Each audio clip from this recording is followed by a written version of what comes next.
Good morning, Michigan educators. Woo!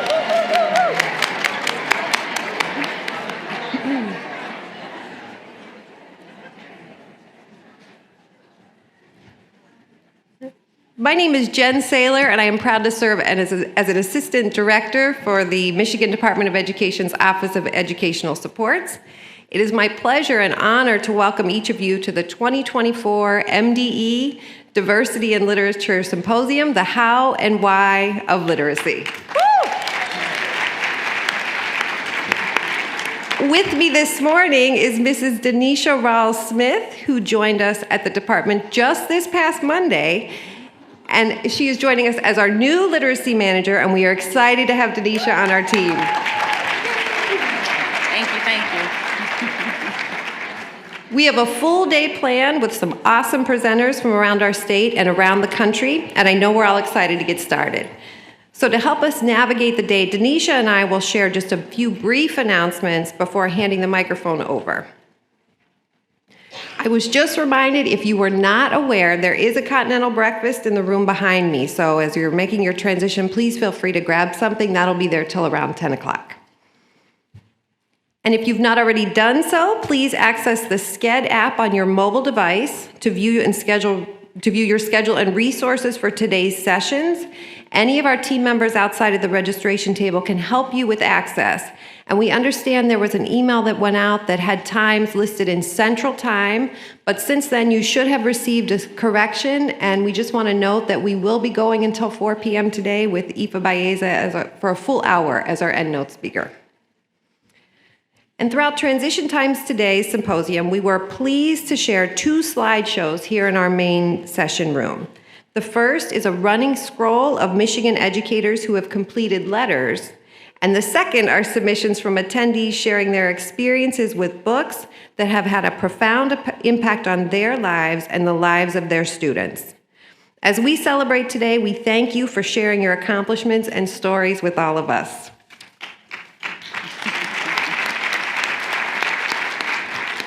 Again, this year, we're pleased to share an expanded sample diverse classroom library for your review. Please feel free to enjoy the books while you're visiting the library, and be sure to sign up if you are interested in the sample MDE diverse classroom library visiting your school. We're also excited to have multiple authors presenting today and have created a schedule of book signings in the main concourse near the breakout sessions. And to help maximize the time each author has for signing, you can sign up on a little slip to write your name so that you have the correct spelling or any kind of dedication that you want. So that'll be around the corner near the breakout sessions. We're also pleased again this year to welcome back the Socialite Society bookstore. Based on last year's interest and feedback, Michelle has come stocked with books featuring today's presenters, which is also located in the concourse near the MDE sample library. And 2 more brief announcements. We will have a team circulating to gather feedback and experiences about today's symposium. We welcome and appreciate the insights that you share as we reflect on this year's symposiums and plan and look ahead for next year. And finally, as you wrap up each session today, you'll be provided with a code to include in your sketch form at the end of the day. So at registration, you should have received a log where you can keep codes for each of the sessions you attend, and you can use that information to complete your evaluation. I'm a little shorter than her. In addition to our presentations and activities throughout today's Literacy Symposium, we also have 2 initiatives we invite you to join to celebrate March is Reading Month. Each initiative is an interactive event that can be accessed via the QR codes. They are displayed on the screens and throughout the breakout session rooms. The first, Michigan Reads, is an opportunity to share your school-wide celebrations for March's Reading Month. MDE will compile all the responses received and share them statewide so we can all learn from one another. All submissions will be entered into a drawing to receive a special recognition and a commemoration keepsake. For the second initiative, MDE staff members would love to be guest readers in your schools.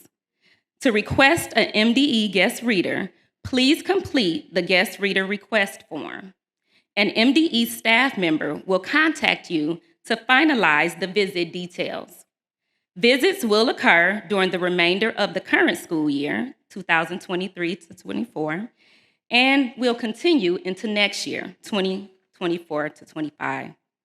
In addition to joining us today, we hope you and your students will continue to celebrate literacy with us. We look forward to hearing from you. Thank you.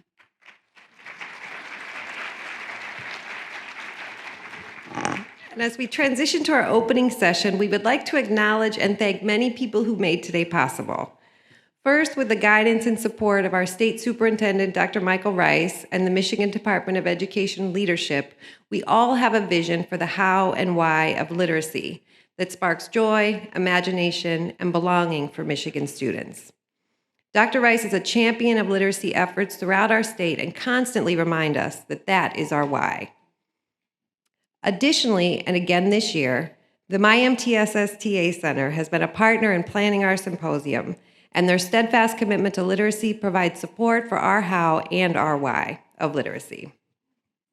Our Literacy Symposium Planning Committee, which includes members of the MDE Literacy Unit and partners across organizations, offices, and departments, have been continuously committed to creating the best possible literacy learning community this year and beyond. And to our presenters who have traveled near and far to join us today, we thank you for your expertise, inspiration, time, and dedication to the how and why that will undoubtedly reach students throughout our state. Our appreciation would not be complete without thanking each of you, Michigan's educators. Your tireless commitment to learning so you can be the best you can be is the essential component to unlock students' love of literacy. As a token of our gratitude, you'll find a little goodie bag thanking you for all the ways you are appreciated. And our keynote presenter, Dr. Anita Archer, personally provided the poster of Archerisms you see at your seats. As a little bonus, if your goodie bag holds a smiley face pin reminding you of the joy of reading, you are invited to take the poster in the middle of your table to your learning environment. So extra.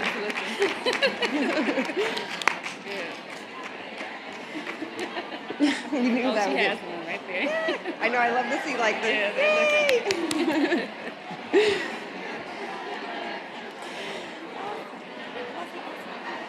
You want to do the last one? Okay, right here. Do this one. Do the thank you for the students. Okay. And finally, a huge thank you goes out to Michigan's students who trust us to bring our best selves for them every day. They are the reason we are all here today. And we will not let them down in growing our minds and hearts to bring them the best literacy instruction we possibly can. Before we go any further, let's give a round of applause for Michigan's students. Some of you call them scholars. Keep going. Oh, that was the loudest round of applause we had this morning. That's awesome. Thank you. I am sure they are missing each of you and can't wait to benefit from today's learning. And so with that, and without further delay, we would like to welcome Dr. Delsa Chapman, Deputy Superintendent of the Division of Educator, Student, and School Supports, and Dr. Renee Garcia, Director of the MDE Office of Diversity, Equity, and Inclusion, to get our day started.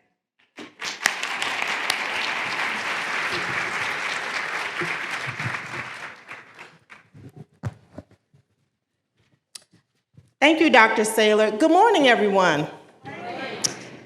And welcome to the 2024 Diversity in Literature Symposium, the How and Why of Literacy. Let's start with two pillars of literacy instruction, how and why. And so, Dr. Garcia, we're going to go back to the of literacy, where you're going to tell us how excited we are about being here this morning. Absolutely. Good morning. We are so excited. We're just going to do a little reset there. So we're excited to start the morning off with all of you and share a few key pieces of information connecting our work at the Michigan Department of Education under the leadership of our State Superintendent, Dr. Michael Rice, with your work with students. Let's start with the two pillars of literacy instruction. Again, the how And the why. Both of these pillars are needed to support and provide a literacy program framework for successful readers. Together, they offer a solid foundation in literacy instruction. When the how pillar of literacy instruction is in place, students have access to the skills they need to read and understand words. And when the why pillar is in place, it's needed to support, oh boy, all right. When the why pillar is in place, children are more likely to engage in practicing their reading skills, which allows them to become stronger and more successful readers. Together, these pillars support moving the literacy achievement of Michigan students forward, and while fostering a love of reading, which drives success in learning and supports the joy of reading through life. Let's take a closer look at some specific work efforts that make up the how of literacy instruction. These are researched and evidence-based approaches to literacy instruction that serve as the building blocks for students to learn to read and provide the foundation for reading to learn, which supports Goal 2 of Michigan's Top 10 Strategic Education Plan, improve early literacy achievement. Some initiatives that align to the how include language essentials for teachers of reading and spelling or letters training. Dr. Saylor shared during her welcome that a slideshow loop today will showcase nearly 100 Michigan educators who agreed to be recognized as letters completers. If there are any letters completers and those that are journeying to complete letters, if you're in space and present today, can you please stand? Wow, look at that. Look at that, yes. Let's give them a round of applause.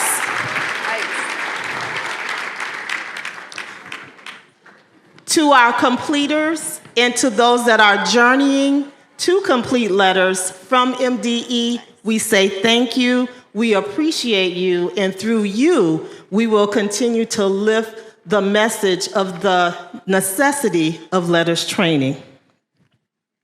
Additional initiatives include high-quality literacy instruction guidance, which is specific to literacy coaching and coaches, connections between letters and essential instructional practices in early literacy, and last but certainly not least, dyslexia guidance. The why of literacy speaks to those literacy learning experiences that encourage students' joy, motivation, and engagement. To become proficient readers, practice is needed. The more practice, the more fluent students become with skills of word reading, and the more fluent they become, the more they read, and then they encounter new vocabulary and new content. Students bring this fluency, the vocabulary, and the background knowledge to the next book that they read, and this practice builds to make stronger readers. All of this takes time, and we have to face it. There is a lot of competition for students' time and attention, which means teachers, educators, all of us need to be really good at helping students find the text that engages them and motivates them to want to read. Educators, as you look for ways to connect your students to books that engage and motivate them, please consider these MDE supports: the Equity and Literacy Guidance, Diversity in Literature, which is a guidance on building diverse classroom libraries, the MiCLSD grant, that we have 5 districts who are participating in that grant, parent and family engagement supports, and of course, all you learned today at this Literacy Symposium. If there are efforts on this list that you are unfamiliar with, we would love to talk with you more about them and to learn different ways that you are supporting all of your students. This is not an easy task, and we know that. Each of us is motivated and engaged differently, and it will take our continued efforts, work, and creativity together to support all of our Michigan students. Absolutely, Dr. Chapman. As Dr. Erdine Sims Bishop pointed out, some people are motivated to read a book when they see themselves reflected in the book they are reading. This is what Dr. Bishop refers to as a mirror book. That's true, Dr. Garcia. And some students are more motivated by the type of book that Dr. Bishop refers to as a window book, a book that provides an opportunity to learn about others. Yes, and some students are most excited to read when they are exploring their interest in science, history, art, superheroes. What type of book intrigued you the most as a child, Dr. Chapman? Well, Dr. Garcia, letter-sound coordination came easy to me, and learning to read was not a challenge. However, knowing this, my family and teachers wanted to ensure that I stayed engaged in reading to learn. They knew I found joy learning about processes and how systems work, hence being a teacher of secondary science for 15 years. So my visits to our school and local library were supported with opportunities to read about areas of interest, including, of course, science, music, and different cultures. So I was intrigued early on by nonfiction, which was a window for me to see and understand natural wonders while exploring history that offered promise for my future endeavors. So I'd love to share a little bit about my learning to read. I was a struggling reader. I moved schools a lot. By the time I got to third grade, I was in my 5th elementary school. I remember it was hard, so I avoided it as much as possible. But then I got to my new school, and that school was Godwin Heights, and I noticed some Godwin Heights people signed up. Yeah, so Godwin Heights really changed things for me. I remember working on vowel sounds and learning to decode words then in third grade. And then I got hooked on reading Pippi Longstocking. I couldn't get enough. I wanted to read her next adventure. I wanted to see what trouble she was going to get into and what good trouble she was going to cause. That year became a turning point for me, and I became a fluent reader. I was lucky to have a group of teachers to help me with the how of reading and a librarian who helped me to find the books I wanted to read, my why. It is fun, Dr. Garcia, to remember back to the books that we connected with in our childhood, and it is also very important to think about the books that impact us as educational professionals. Yeah, I agree. And as Dr. Saylor noted, we have a running slideshow of books that today's attendees shared, so thank you for sharing those. Books that have had a profound impact on our lives or the lives of the students that we share. So, Dr. Chapman, if you wouldn't mind sharing a little bit about your book? Sure. The book I shared is Waking Up White and Finding Myself in the Story of Race by Debbie Irving, an author and educator in her own right, who uses storytelling and reflection to unpack her journey of understanding racial tension and stereotypical views in educational settings. Irving's reflection from the educator lens lifts the need to address deficit thinking that can stem from unintended implicit bias. When reading this book, I was able to not only see through a window, but it opened a sliding glass door for me to support the needs of staff who are eager to understand the differences among themselves while making the best decisions to educate youth in diversified populations in public school settings. And Dr. Garcia, what about the book you chose to share as a mirror, window, or sliding glass door? Yes, I submitted the book, The Deepest Well, here, written by Dr. Nadine Burke Harris. She was the former Surgeon General of California. In this book, Dr. Harris talks about her research as a medical student and in her experiences as a pediatrician. She links adverse childhood experiences, or ACEs, to children's growth and development and their long-term health effects. She also shares how interventions can be added to schools and communities to systems of care to support whole children, their families, and future generations. There are portions of this book that were a mirror to my experiences as a school superintendent, and other portions that open windows or sliding glass doors for me to learn better ways to support my students and my community. Thank you for sharing, Dr. Garcia. Speaking of authors who have helped us learn ways to support children, I think it is time for us to bring up our first keynote speaker so we can all continue our learning. I couldn't agree more, Dr. Chapman, and it's my honor to introduce Dr. Anita Archer.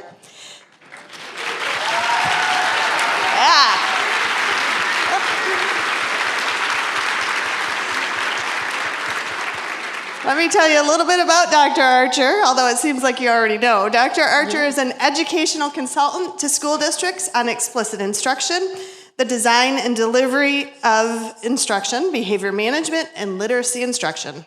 She has taught elementary and middle school students and is the recipient of 10 awards honoring her excellence in teaching and contribution to the field of education.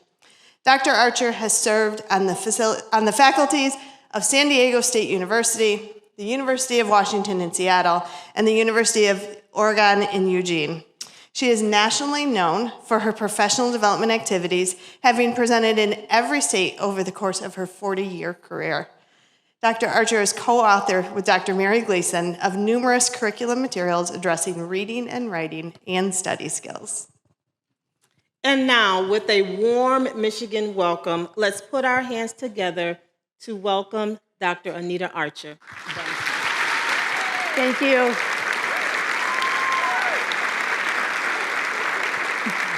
Thank you very much.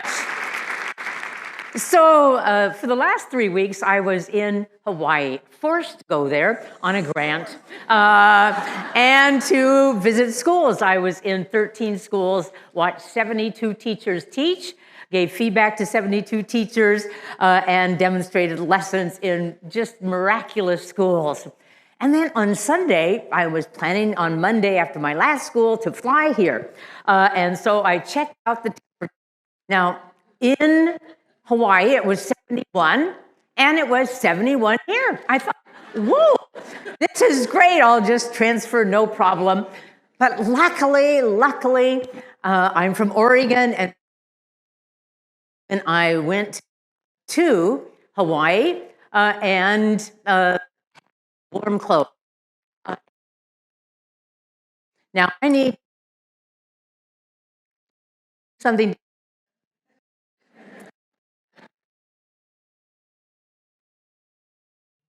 To be on the stage? No.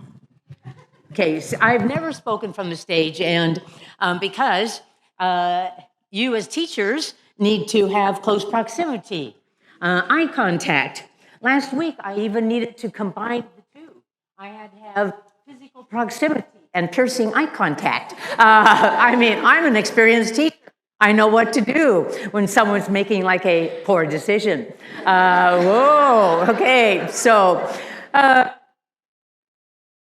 today I want to speak on what I saw in the last month and a half, because I'm doing a research study on the whole idea of science for reading for struggling students in Oregon, and I visited schools in Oregon, and then I visited all these schools, and raise your hand if you'd love a tech person in your classroom. I mean, really. Okay. Yay, give him a hand because I have made his job hard. Thank you. And so, when I was watching the teachers, I saw phonemic awareness. I saw letter-sound associations being taught. I saw vocabulary being taught. I saw background knowledge being taught. I saw children doing multiple repeated readings to build their fluency. In other words, all the content was there. But some things were absent in the instruction, and thus the students weren't gaining as much as we would expect. And that goes right to my good friend, since all the people here, again, letters people, congratulations. But this came from a podcast. I did a podcast with Louisa Moats on the importance of instruction matched to all of the elements of good literacy instruction. Because without that, then the probability of us making a big difference is very low. So if you can read that, read it with me and keep your voice with mine and begin. The science of reading refers to the vast body of multidisciplinary research providing a rationale for what must be taught to ensure almost all students can learn to read. We all agree to that, particularly our 100 people who already took the letters training. Good job, Michigan. And my turn. I wonder, however, if this movement will not be enough to advance more effective literacy instruction. It may not be unless teaching practices themselves receive more attention. And that is why I had the gift of coming to Michigan today. That is where I've dedicated my career is, what do we need to do to make a difference? Now, if you think you're not going to participate in the keynote, you're wrong. No, because even here, I have that corner and that corner and that corner, and this table I'm particularly watching. Would you please stand up? Okay, and if you're at the table in the same place, please stand up. If you're in the table, at your table in the same place, stand up. Help them out, table mates, over there, everybody. Okay. Yay, all right. So, starting at this person, you're number one, partner number two. You're number one, partner number two. You're number one, partner number two. Are you at that table? 1, 2. You got to step closer to your chair. Okay. And 1, 2. If you end up with a triad, the middle person is a 1, you're a 2, and you're a 2. Clockwise, starting with the person who's standing up, get a partner, and go. And partners, you can sit down. Good job, those standing up.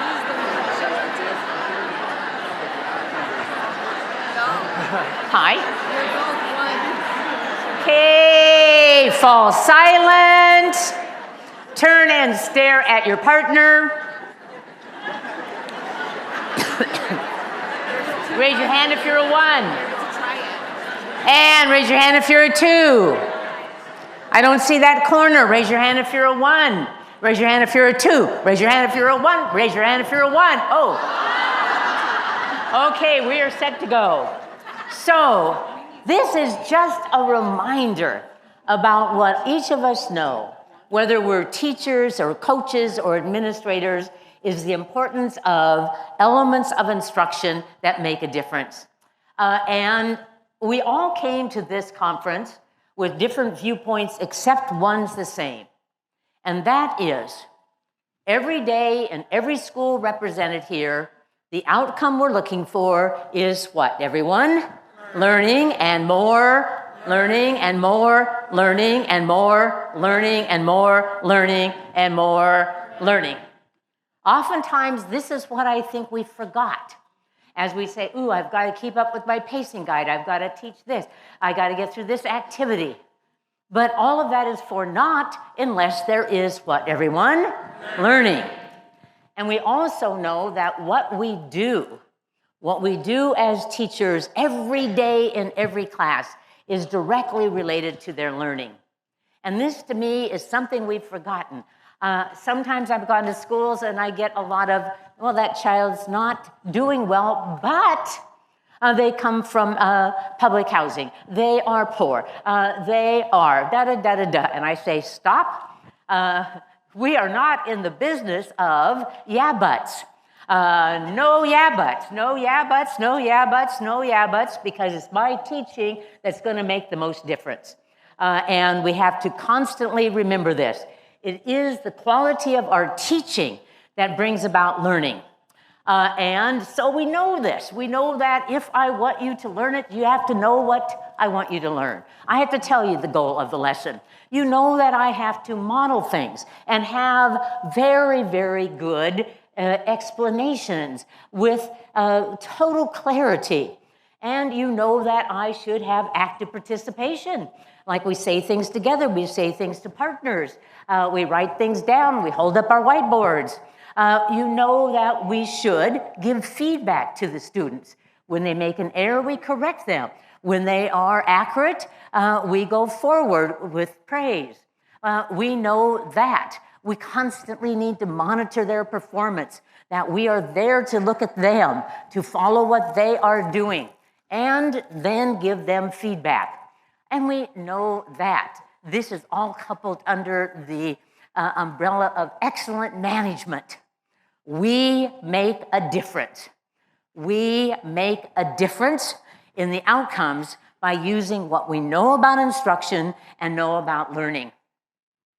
So instead of sitting around and talking about the yeah buts and the hard possibilities, our better bet is to look at our instruction and say, ooh, we know about the science of reading. Now we just have to add the very best instruction to that. So I'm hoping that at your school that you have collective teacher efficacy. I believe it's true. I've been working in Michigan many, many times with great joy, and I know the teachers believe that they make a difference and that our instruction can make a difference, and that is what brings about the literacy that allows you to have access to all of the literature that you're celebrating at this conference. Well, now you know explicit instruction, but I recently had some people who asked me, well, what is it? And I said, well, you know, as a principal once said to me, like, when you see it, you know it. And I agree with that. It is systematic, and it addresses design and delivery of instruction. But in a book that I wrote with Charles Hughes at Penn State, you know, I'm always, particularly as football season last year, I'm always sort of anxious about the comments I make in Michigan. Because, you know, I did graduate from University of Washington with 3 degrees. I know. And, okay, so you're going to just have to set that aside. Though we do have some people here that are big on Michigan. Yes, my good friend Kim St. Martin. Yes, she went to the Woo game. All right. Okay, well, moving ahead. So I'm always asked, though, when should we use explicit instruction? Very direct, very unambiguous instruction. And basically, I find that what we need to do, because when I was in Hawaii, 4 of the schools that I went to were international baccalaureate schools, elementary schools, based on basically discovery approaches. And so I had to remind them of this reality. Children benefit from, like Woo, teaching. That's why the teacher has not been removed from our name. We are still, what, everyone? Teachers. And so here's what I was talking to them about, that you want them to do wonderful projects, you want them to make presentations on citizens across the world, but let's do analysis of all the skills that they need in order to do that. Because before you can write a paper, it will be helpful if you could read, that you could write, that you know punctuation, that you know paragraphs, that you know how to write multi-paragraphs, and whoo, you could do it. And you've got to read. So you need letter-sound associations, and you need to decode words, and you need high-frequency words, and you need to read at a rate of at least 110 words correct per minute with 99% accuracy in order to have that. And so we need to do all of this explicit instruction so that you can apply, that you could do discovery, that you could do projects.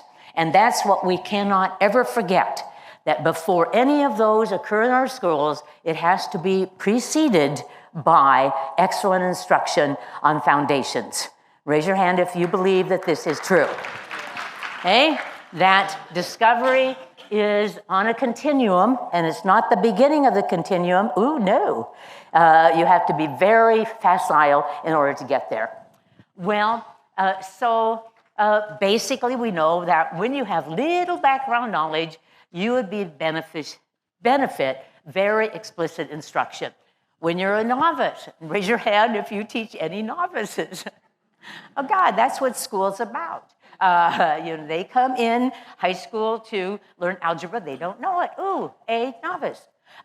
You are a kindergarten teacher. They come in and they do not know letter sound associations. Ooh, a novice.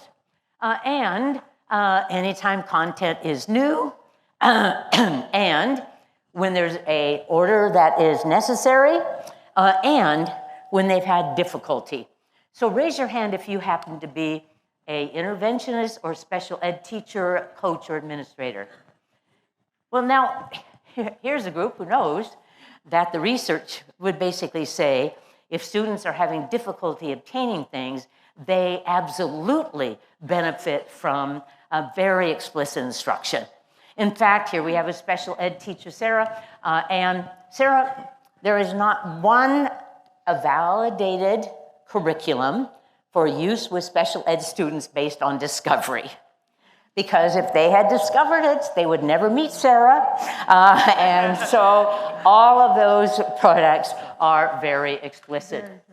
Yeah, so now, if you want the research on this, I highly recommend something that we overlook, and that is the Institute of Educational Science, which is a part of our federal government that does reviews of research on certain topics, and very consistently they suggest for different topics use explicit instruction. So go online if you've never done it and find the IES practice guides, the Institute of Educational Sciences.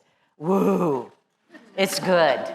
So for example, in foundational skills, their first recommendation is that we would teach decoding, teach academic language. When they looked at effective writers in elementary school, they suggested that we teach them the writing process. That when they looked at reading comprehension, 3rd through 5th grade, they said, woo, teach them a few strategies. When they looked at the intervention for primary grades, they said, woo-woo, not just teach them, but use systematic instruction. When we look at, and this one I have to have you note, this is one that came out in 2022, what should we do in 4th through 9th grade for struggling students? But would you please stand up? And this was one of the IS Practice Guide's authors, along with Sharon Vaughn, right from Michigan. Whoa! Dr. Kim St. Martin. Now that's a big deal and a very good practice guide. Recently one came out for preschool. And the list of recommendations for preschool based on research was that we teach them. Yes, we teach them vocabulary, we teach them letter sounds, we teach them numbers, woo, in preschool. So basically, the Institute of Educational Science, I just wanted to mention because they're often overlooked and they need to be addressed. So when I was asked to do this, I said, well, I've worked in Michigan and some superb educators in middle schools in a project, elementary schools I visited. I've even done demonstrations. I even know how to put my hand up and show the UP. Whoa. It's the only state that I visit. You don't have to do that with the islands.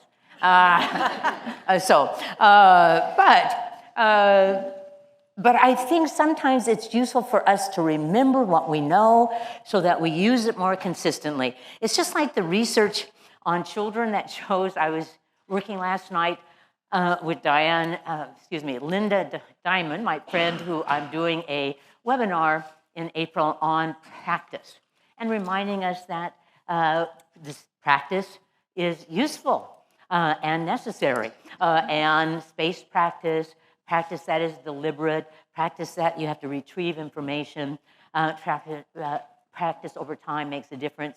Well, it's the same thing with us, just a reminder, bringing back into consciousness what makes a difference. So you're gonna participate. You have a poster because someone said, well, are we gonna get a poster in an email to me? Okay, don't worry, they were made in Michigan. Not in Oregon, not in Hawaii. No, my assistant had them made here. but we're going to go through them at the end as we look at this. So, looking back up at your screen, teacher mistake. You never should direct students' attention away from what you don't want them to look at. Archer. I taught some pretty brilliant lessons at 76 last week. And yes, I did. I had so much fun. But, so, number one, and read it with me and go. Focus on critical content, promote learning. Our goal is learning, and we need to hone in on the most critical content. Now, this is taken right from your own dyslexia handbook. I hope that you've all read that. It's an excellent resource, and it reminds us of what we need in the area of literacy. Now, you can't read that from a distance, but these slides will be available to you so that you would have print concepts, that they would know the letter names, that they would have phonemic awareness. I'll say the sounds and you say the word. I'll say the sounds and you say the word. Man. What word? Man. Good job. And put up one finger for each sound. First sound. Next sound. Next sound. Word is? Ooh, good job. You can blend and you can segment. Blending is necessary for decoding, segmenting for spelling. That would be critical content. And we would teach students letter-sound associations. It's hard for me to believe that during my career we had years where people said, oh, we won't teach them the letter-sound associations. That isn't real reading. We should have meaningful reading and big books. Woo! And then we finally realized, well, it's sort of like the key. If you know the letter sounds, which was the way that the written language was actually created, you have like a hint about what the word is, and the best thing we can do is have you say the sounds within the word. And we would teach you to read single-syllable words and multisyllabic words. So many of you also know that this has another component, which is the language comprehension, where we would ensure that you had vocabulary, background knowledge, that you could make inferences, and that you were a fluent reader, so you had comprehension. So one thing about the movement with letters or other trainings in your state is people have gotten down this really big ideas about what to teach. However, we need to add the teaching to this critical content. So it means that we teach things that are research validated. This is a strategy that was my largest research project, was how to teach kids how to read long words. Oh, it's a thriller. So you got to break it down into the parts and be able to blend those parts together. So look down at the bottom at prevention, but don't say ever the word beforehand, because why do you need to decode it if I've already said it? But anyway, we'll make it. So first you circle the prefix, and the prefix is what, everyone? Pre. Then you circle the suffix. The suffix is shun. Then you underline the vowel sound, which is eh, and then you sound it out. Prevention. What word, everyone? Prevention. So this is the kind of systematic strategy that students need in order to unlock long words. Or we have a research-validated comprehension strategy by Sharon Vaughn and her group, where we read a paragraph, we name the who or what, we say what's important about the who or what, and then we shrink it down into a sentence. These are the kinds of research-validated strategies that really do help our students unlock literacy so that they could have all that beautiful literature. So along with this, maybe it's over the years. Now there's 3 people in this room who were at some point my students long, long ago. Yes, this is really cool. So when I taught, I'd always try to get things down so that we make them memorable, that they would remember them. So 3 summers ago, I went to a conference in Eugene, and from all over the United States, from University of Washington, University of Oregon, and San Diego State, students came, and they brought archerisms, because I always summarize things with archerisms. So that's why you have like woo woo, the poster. But let's read this one and everybody go. Teach the stuff and cut the fluff. Now, if we want to accelerate students' growth, then we have to teach what's most critical. And sometimes that means that we get rid of some content. It also means that we get rid of some activities that may not be propelling them forward. So this is something that leaders could go through, core programs, and you say, ooh, it's already almost the end of the school year. We have got to only teach the most critical things, and we go through it as I did last week in Hawaii, cut, so that we could cover more content, so that we would teach the stuff and cut the fluff. And we do know that we need to do this, and reading it with me and go. Break down complex strategies into obtainable pieces to ensure learning. If there was a concept that emerged both from cognitive science and from behavioral instruction, it would be the importance of putting things in obtainable pieces so that the students could process it. And this is very evident in the kind of materials that reflect the vast amount of research we have on reading. So, for example, in Kilpatrick's work, he broke down phonemic awareness. But notice the red, because the two that have skills that have the best research are blending sounds and segmenting sounds. So, last week, I had some people who were teaching phonemic awareness strategies in a curriculum, and it was taking too much time. We needed more time to read words, so we looked at the activities and kept the blending, kept the segmenting, and reduced some of the others so that we would have more time to decode words. Because basically, the more words you read and decode, the better you're going to be with orthographic mapping, connecting the letters to the sounds and storing them in memory. And so we had to go with what was most critical. And we could also teach letter-sound associations. And this is actually a research-validated sequence. You don't have to have it in your books, but the big ideas are there. For example, it better be systematic.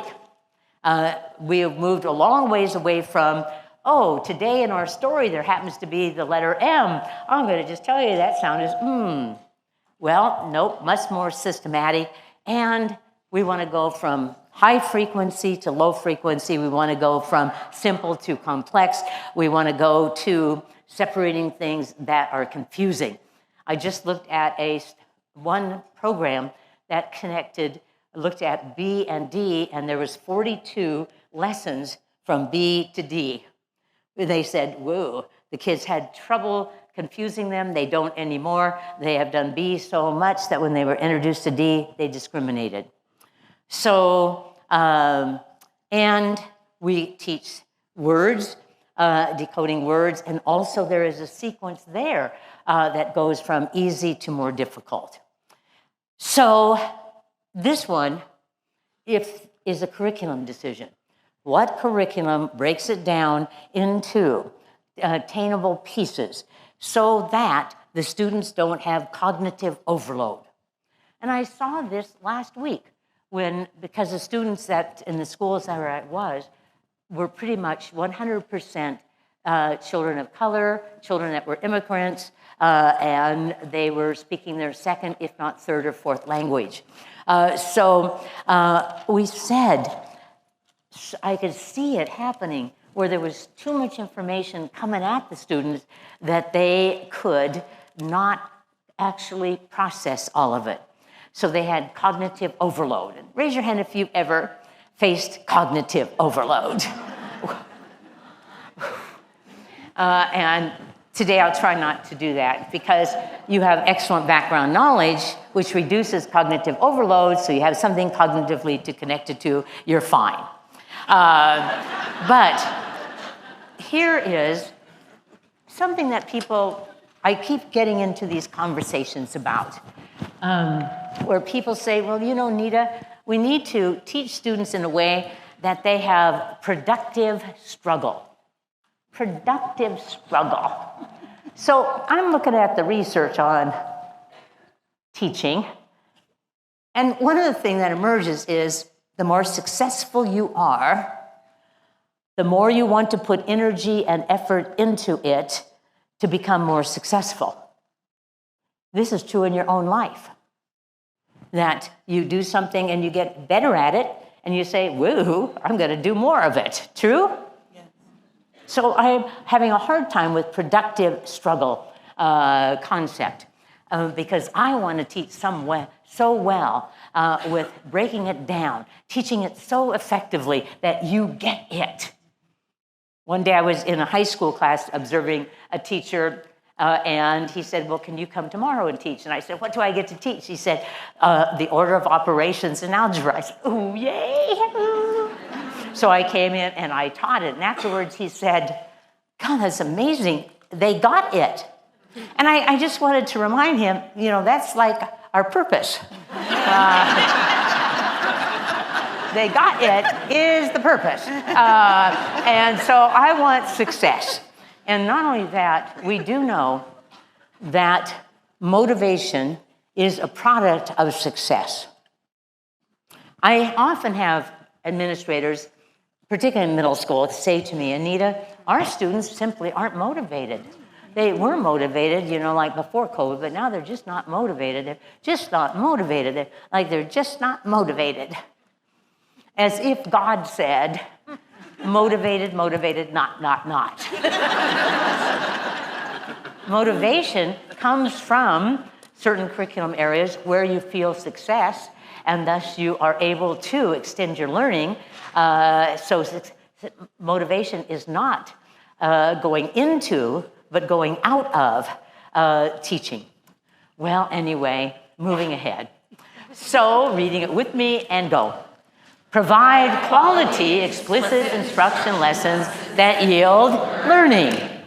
So I am going to teach the stuff and cut the fluff, hone in on the most important things. I'm going to break it down so you can obtain it, and then I'm going to teach it in a way that you will get it. And we have lots of information on this. For example, in explicit instruction, we have structured lessons, where we have an opening, and we get their attention. We go back and review, and we give them a preview of the goal of the lesson. And then we teach very systematically, and at the end of the lesson, we go back and have a closing. And we go over what we have covered and what we're going to do in the next lesson. So there is a structure to our instruction. So as we do this, we might even use this pattern. Demonstration, guided practice, checking for understanding. So in 1974, raise your hand if you were not born yet. Yeah, okay. In 1974, I wrote a chapter in a book, and at that time, one of the main people that were researching instruction, Madeline Hunter, talked about demonstration, guided practice, and checking for understanding as a systematic way. I say the sound, we say the sound, you say the sound, I show you the strategy, we do the strategy together, we do the strategy together, we do the strategy together, we do the strategy together, we do the strategy together, and then you do it. But I decided to use terms that we would never forget. I do it, we do it, you do it. Everybody, I do it, we do it, you do it. So that's an example of very explicit instruction. And one of the things that emerges is clarity. Clarity. I recently bought the original book written by speech and language researchers on clarity. Yes, and it was a book that costs $500 online to do it electronically, but God, I had to have it. And, no ebook should cost you that much, but it was, good. But basically, this is what I noticed just in the last few weeks. Sometimes we are not clear. Clear in terms of the goal of the lesson. Clear in terms of how we've organized the lesson for conveying information. Clear in terms of our explanations. Clear in terms of our demonstrations. Clear in terms of our guided practice. Now that study was done by Findick and Titsworth. Moving ahead.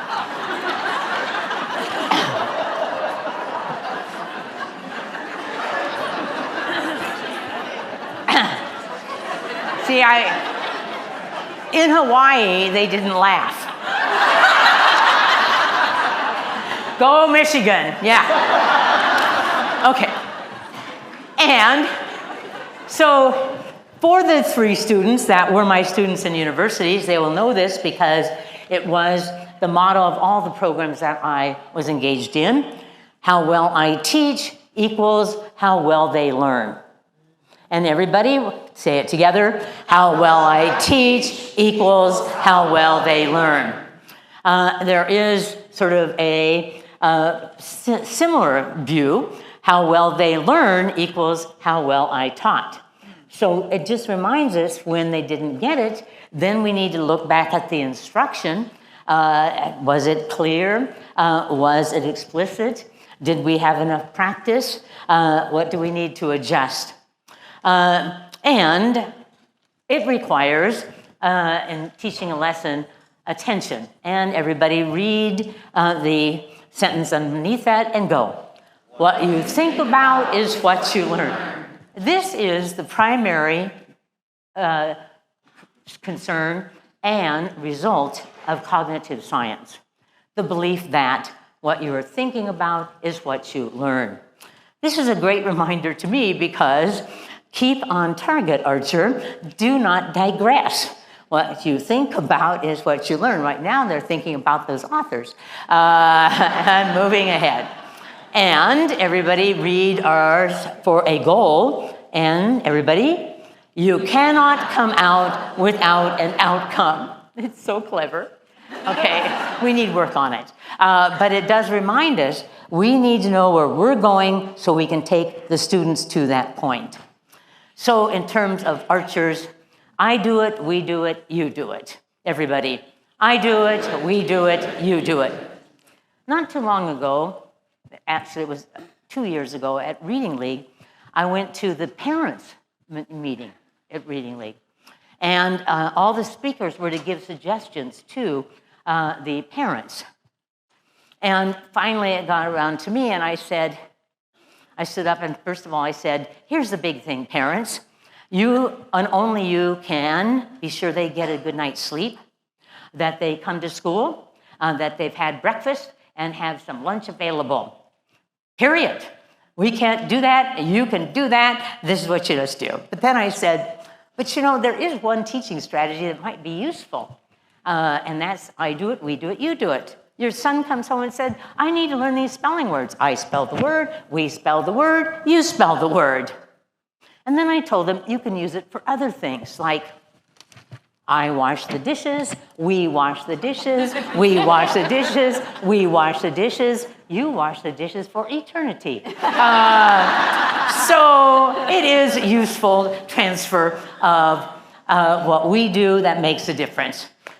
And one thing that the people who did the science of reading saw was the importance of routines. And I saw that so vividly, both in my recent visits to schools in Oregon and in Hawaii.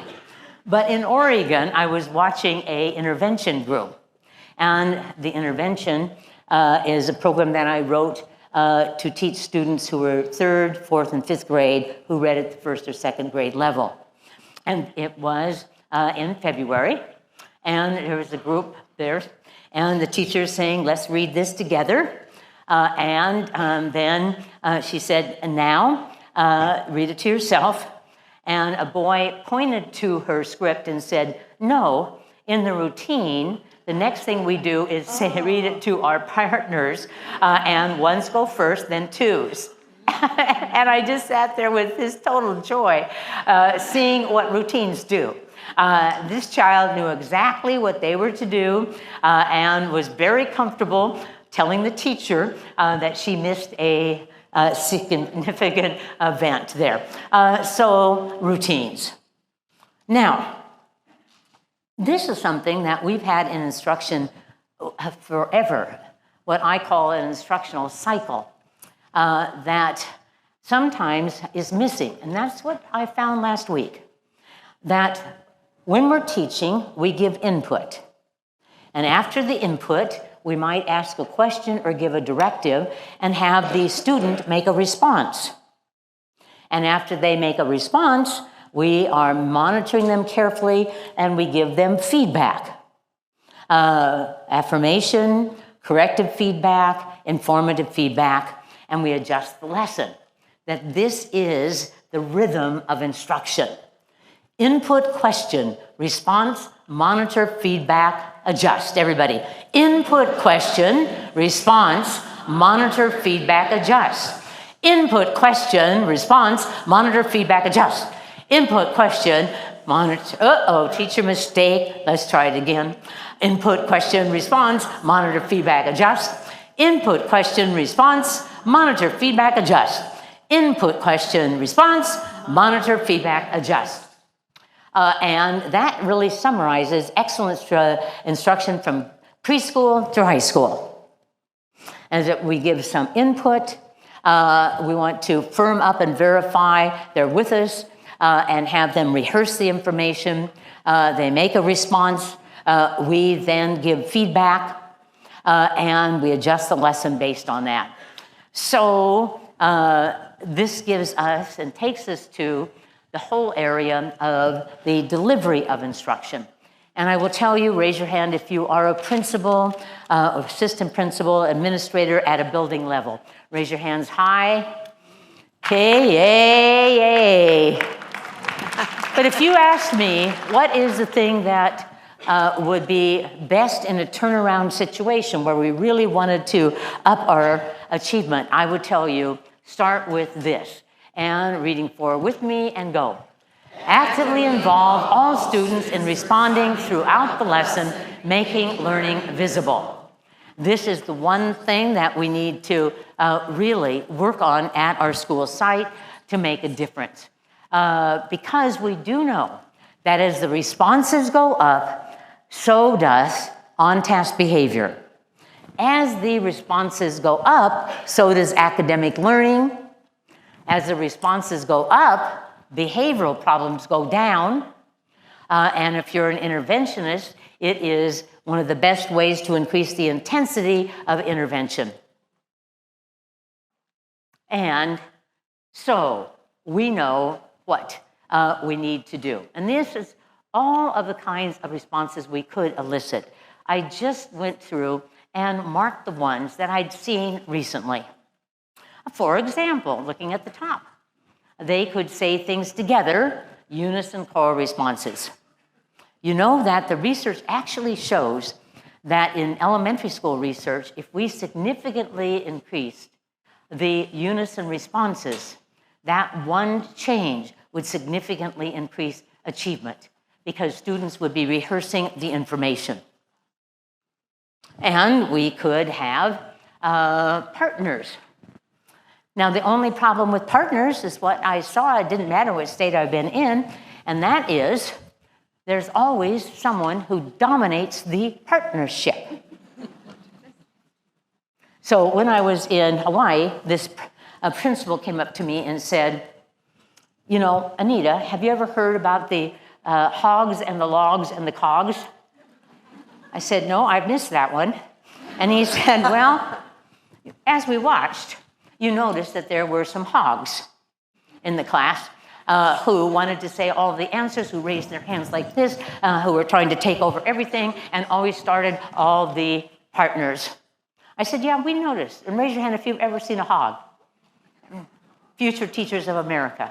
And then you have some logs who don't say answers to their partners, who don't immediately respond, who fake it, but don't say it. And there's many reasons for that. Maybe they are in course of learning in English. Maybe they are in special ed or intervention. Maybe they just noted the hogs were there, so they didn't have to, so then they gave it up and became a log. So we have hogs and logs. But it's really making a difference in use of partners if we just say, like, oh, turn and talk, oh, turn and talk, woo, woo, turn and talk. I would say one say the answer, then two say the answer. So, and then sometimes I say two say the answer, then one say the answer. So I didn't have one person totally dominating partnerships. And we could call on individuals, but the schools I work with have an absolute rule, an absolute policy of no hands raised. Because, I mean, boom, first day of school, all the teachers introduce it in elementary school, middle school, and high school. Why? Because who's going to raise their hands? High or low performing students, everyone? High. Students that are proficient or emerging in English. Proficient. Students that are shy or outgoing. Which ones? Outgoing. That's exactly what the research shows. If the teacher asks a question, kids raise their hands. The highest performing, most assertive students raise their hands. What I call teaching the best and leaving the rest. If you want to work on equity in Michigan, start with a policy of no hands raised. That the teacher would randomly call on students, preferably after they had thought about the answer, shared it with their partner, and then were called on, so we set them up for success. One thing I'm concerned about is all the articles recently on what they call hot calls, or cold calls, forgive me, cold calls. And the problem with cold calls, when I watched it in middle school and high school, Kim! Now, you just are glad that I don't know your name. But Kim and I are friends for years. But anyway, that people have turned it into a gotcha. That's not what we're about. I want to set Kim up for success. I ask a question, I give her time to even write down her answer, and then she shares it with her partner who gives her feedback, and then I call on her. And I even make it safer in that she could ask her partner for assistance if she wished. Why would we want to do aggressive when we could do warm? So I call it not a cold call, but a warm call. I warmed you up before I call on you. And students could write things down and then go down to holdups. Oh my gosh, the research on holdups is so good, and we don't never do it. We do not do it. I can go from school to school to school, never have a holdup. But they got the whiteboard, they write on it, and then I say, show me, and they hold it up. And I can monitor and hold everybody accountable. I can't listen to every partnership. I can't hear every voice in choral responses, but I can see the whiteboards. Or maybe I put up items and they show me the answer with their fingers. Or maybe I have them response cards and they go up. I mean, these things are very research-validated, effective practices that we don't do. So if you were going to work on one thing to improve instruction, start right here with validated practices for getting more responses. Because, everybody, read it, learning is not a spectator sport. And we have children, particularly in high school, the kids who arrive and are sitting in the back, almost to announce, my body is here and expect no more. And so they're not going to learn what they're not thinking and writing and discussing. And this is one that given to me by a good friend, Kevin Feldman, and I think it sums it up. And read it, everyone. Everyone does everything. Everyone writes it. Everybody says it. Everybody says it to their partner. Everybody says it to their team. Everybody discusses it. Everybody. If you want equity, everyone does everything. And no hands raised. And wrapping that one up and read it. Every day in every class, every student participates by saying, writing, and or doing. Every day in every class, every student participates by saying, writing, or doing. Okay, and read it with me and go.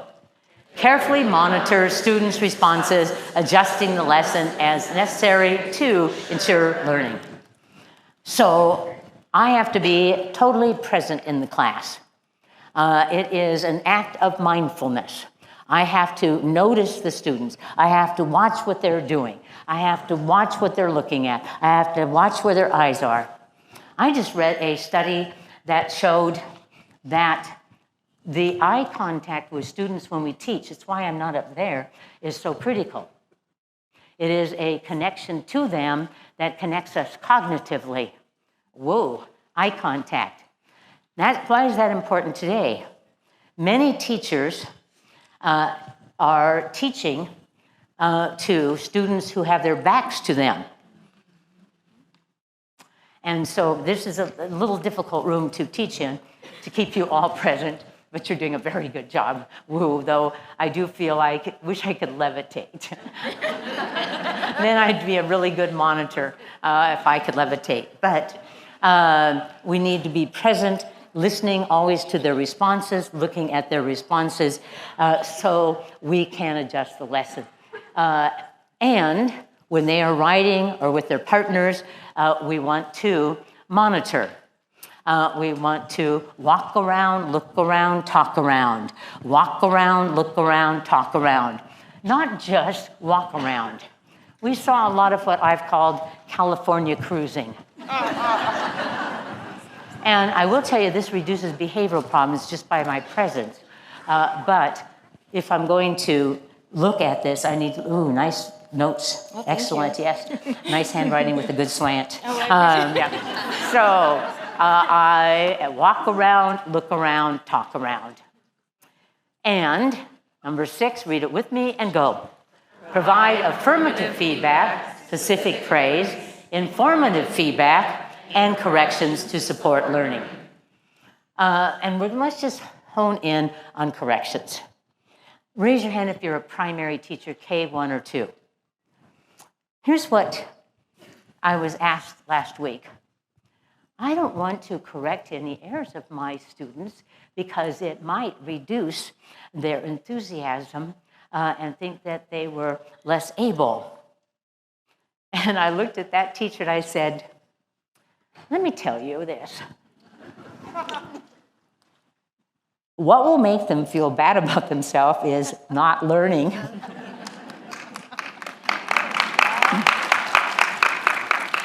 So it is the affect. Now, if I say, how many times do I have to tell you that? I mean, I can't believe that you missed that. I mean, we went over this how many times, and I even sent it home with your mother, and I showed her how to do it, and you still didn't get it. Attitude would not be useful. It needs to be very neutral. That word is sit. Everybody say the word with me. Sit. What word? Sit. It's just what we do, and it has no affect that is coupled with it. But we have to correct the errors. Feedback. Even John Hattie, who I recently keynoted a conference with, said, woo, give it. And he did, his original research was all on feedback and had very high effect sizes. So here is the extraordinary clever Archerism, and read it, everyone. Feedback feeds forward. So when I correct your spelling error and we say it as a whole group together, then you're more likely to spell it correctly in the future. When I give you feedback on the rubric that we're using for a summary, and you just have one thing to work on, and that is transitions between ideas, that also improves your progress in the future. So I'm going to have to pick it up here a little bit because I need to see the time. Well, we'll ignore that. Okay. So, but it's perfect pickup time because read number 7 and go. Maintain a brisk pace that enhances student attention, concentration, and learning. So I got to pick up the pace a little bit here. I was prepared, though, and I used instructional routines. And when I got a response, I moved on. And I avoided verbosity. I'll have to listen to the tape to prove that one. And avoid digressions. No, I told a few stories. Okay, so, but the pace does make a difference. So some teachers do digress. And what's so fascinating is we watched, during COVID, I did 500 webinars because I had contracts that I had with state departments, and so I had to do it because I couldn't be there. But I also watched 250 teachers teach by video and gave feedback to them with their principals. And what I noticed is students don't digress until the teachers digress. Particularly true in kindergarten, first and second grade. So you're reading a big book and there's a picture of an elephant and you say, well, when I went, this is an actual one, when I went to the Hawaiian Zoo, we have a number of elephants, and we have an Asian elephant, and we have an African Asian elephant. And I got to ride on it because they allow that for one of them. And then we got to hear everybody's elephant story, right down to, I got a little pink elephant at Christmas that sleeps with me. Oh, okay. So avoid digressions because they will join you. So the whole archerism is what, everyone? Perky, not pokey. And practice. So watch for in April on EdWeb, I'm doing a webinar on practice because I have been concerned about practice. You know, people always say, but Anita, practice, you know, that is just kill, drill and kill, drill and kill. You know, I've never heard of any child dying of practice. And yet we know that anything that is cognitive, if you want to retain it, requires practice in order for it to be learned. One of the most important things you could do as you look at programs in literacy for your school site is look at the amount of practice. I even have schools counting the words in kindergarten and first grade for decoding. How many words are they reading? How many words are they reading in the decodable text? It's sort of like when you go to get Cheerios. You check out how many Cheerios, and you get the box with the most Cheerios because you know that's going to be a savings for you. It's the same thing in literacy. The more practice, the better. So practice is basically 3 things, research-wise. One is the instruction needs to be what, everyone? What's the first word? Deliberate. Meaning that there is a goal. And so I say to the students, you are writing a summary, and let's look at our rubric that the summary has to tell the most important information. The summary has to be written with complete sentences, and it has to make sense. So those are the 3 things that we're doing today, versus just telling them, write a paragraph summary. So it is deliberate. And, thank you, so I asked her to stand up to indicate when I had 10 minutes left. And I tell you what I usually do is I always assign someone to do that, but then I speak like this. Okay, so retrieval practice means that you retrieve information from memory. Now, one day I was in a kindergarten, end of the year, sitting with a principal. Are you a principal? Superintendent. Superintendent. Woo. Okay. You'll do. Okay. And we're watching this teacher review, and the teacher said, let's do our sounds, and put up a card and said, This is the letter A. What letter? A. Its sound is ah. Say it, ah. And for the next one, this is the letter T. What letter? T. Its sound is T. What sound? T.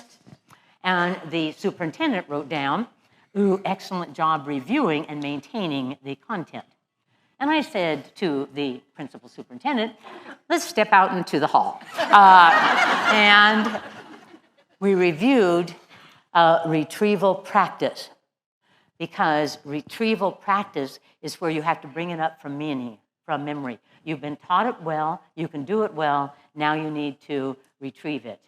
And it, in some studies, has had twice up to 3 times the gains in remembering content with retrieval practice.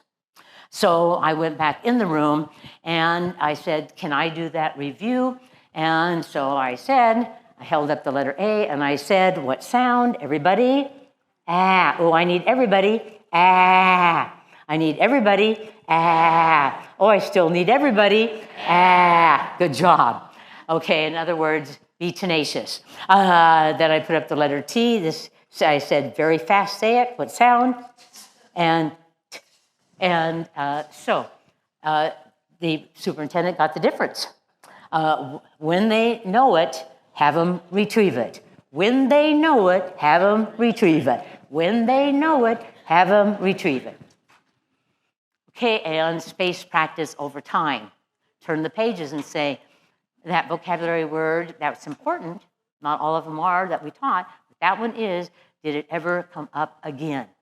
That rule that we taught them in terms of spelling, when a word ends in a consonant Y, and you change the Y to I, unless you add a suffix that begins with I. And did they ever see it again? So look for the practice. Well, Archerisms basically is practice makes perfect is not true. But everybody read it. Perfected practice over time makes perfect and permanent. It's a lot of P's. I like it, but everybody said it could be better. Okay. Now, I think that sometimes we forget in our universities the importance of management strategies, and management makes a difference. So I'm just going to hit a few of these because of time. Should you teach behavioral routines in elementary, middle school, and high school? Yes or no, everyone? Yes. And the motto here is predictability predicts ability. Oh, God, it's so good. Look at the play of words. Predictability predicts ability. But this is actually my favorite. If you expect it, pre-correct it. Everybody. If you expect it, pre-correct it. This is the most critical behavioral thing.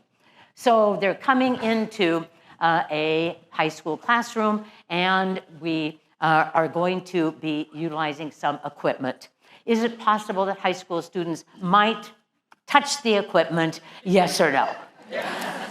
So if you know that, why wait until they are burning someone's hair? Why not, as they come in, say, sit at your seats, do not touch any of the equipment until we have gone over its use.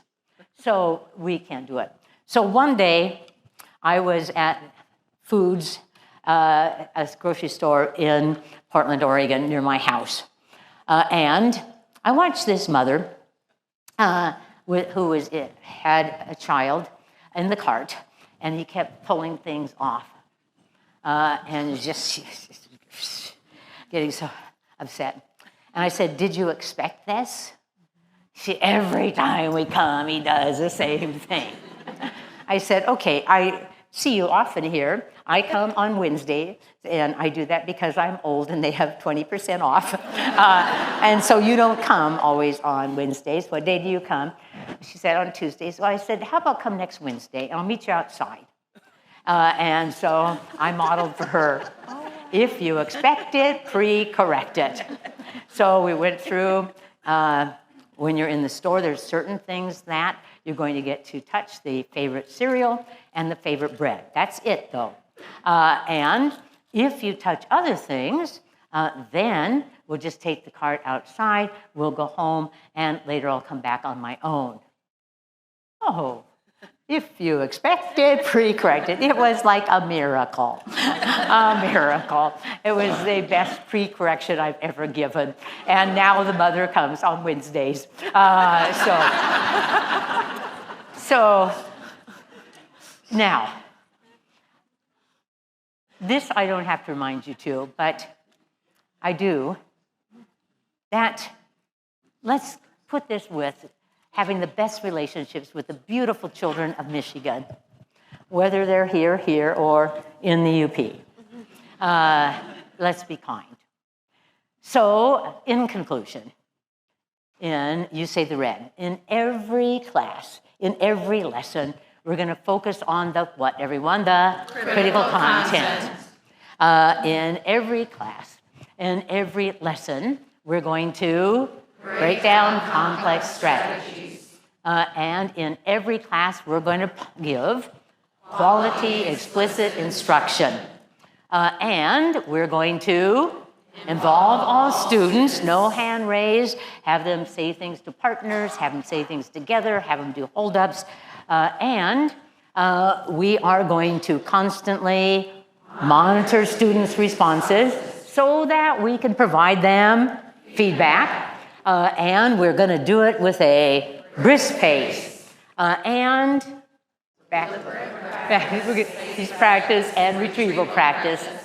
And we're going to manage them with great compassion, but also with great skill. And we are going to have very fine, which always would happen in Michigan, teacher-student relationships. So that is the poster that you got because of a Michiganian. Is that what you say? I have to always, because it doesn't ever seem right what you do. Michigander. Okay, say it again. Michigander. I got it. Michigander sent me an email saying, can we have a poster? Well, sure, we have a poster. But it's simply a reminder of the big ideas like I do it, we do it, you do it, and all of the things that make a difference. Now, I just want to give you one more reflection. Maybe it was because I spent all this time in the last month being in classes, being with teachers, watching students.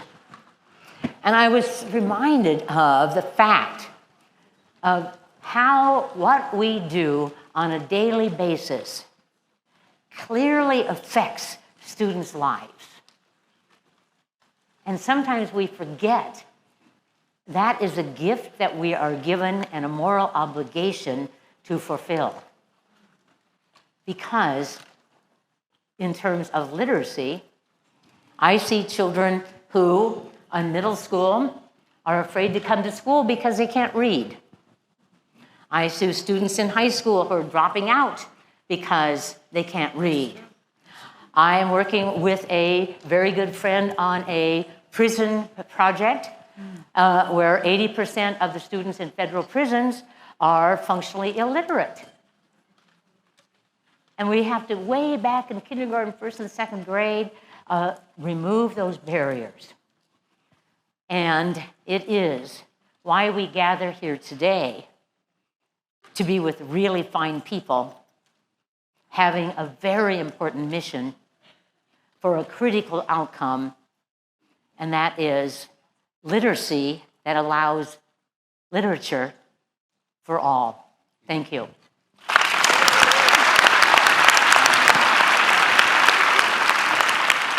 Thank you. Alamandiati. Alamandiati.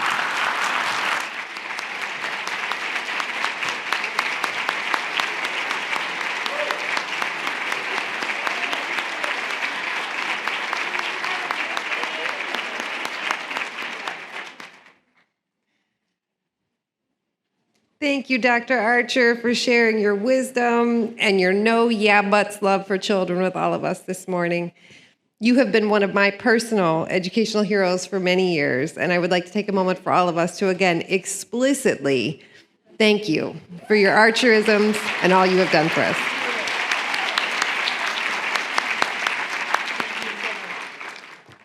As a reminder, Dr. Archer will be doing a book signing today from 12:45 to 1 o'clock near the main concourse.